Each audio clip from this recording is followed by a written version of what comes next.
Imsamo yethu iyona ewukhiye. Umkhulu omkhulu owayidala ukuthi ibe ukhiye.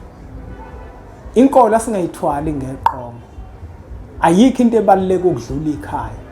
Lezi zinto ezinhle enizenze emasontweni ningakwazi ukuzenza emakini. Manibheka inhlanhla noyithatha. Kungakho kuhle osukwenzile esontweni, kodwa ungakazi ukwenze kimi. Wena uduma ngaphandle njengegenerator. Akusizi ukuthi uzohamba uyokwenza into enhle esontweni, wakhe indlu esontweni. Ayikho kodwa indlu wena oyakhile kimi. Esontweni makwakhiwa uyakwazi ukufaka lokho okufakayo, kodwa kini makuthiwa kwenziwa into ethile kuyakhiwa awufaki lutho. Umkhulu esontweni kuphela. Kokusiza ngani ukuba umkhulu esontweni emuva abazali bakho bayakhala ngawo. Awenzi lutho, awunamsebenzi walutho, kodwa esontweni uhamba phambili udumile esontweni.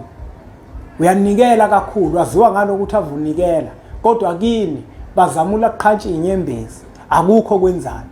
Lento yokunikela kakhulu emasontweni, ukhipha imali kakhulu esontweni ngoba na ukuthi ufuna kwenziwa izidingo zesonto, ayikho inhlanhla oyoyithola ungenzi lutho kini.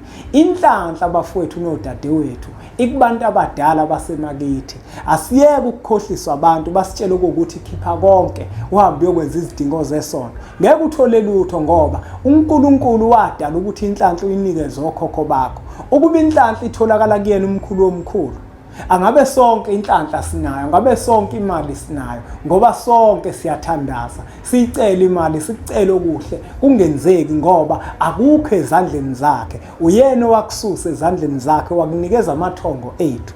Uma ke thina ke sizohlehlela emuva, sikhohlwe amakhaya, sikhohlwe umsamo, sibe bakhulu emasontweni, sibatshaze emasontweni, konke siyakwenza. Mfundisi uthengela imoto kodwa uyihlo wakho awukazi umthengele ngisho isicathulo. Yini eyolunga makunjalo? Makuthiwa nje kwenziwa into eqondene nesonto akwenzeki uthatha imali yokugcina, kodwa makwenziwa into kini noma kukhona isidingo sakini awukwazi ukuthatha imali yokugcina.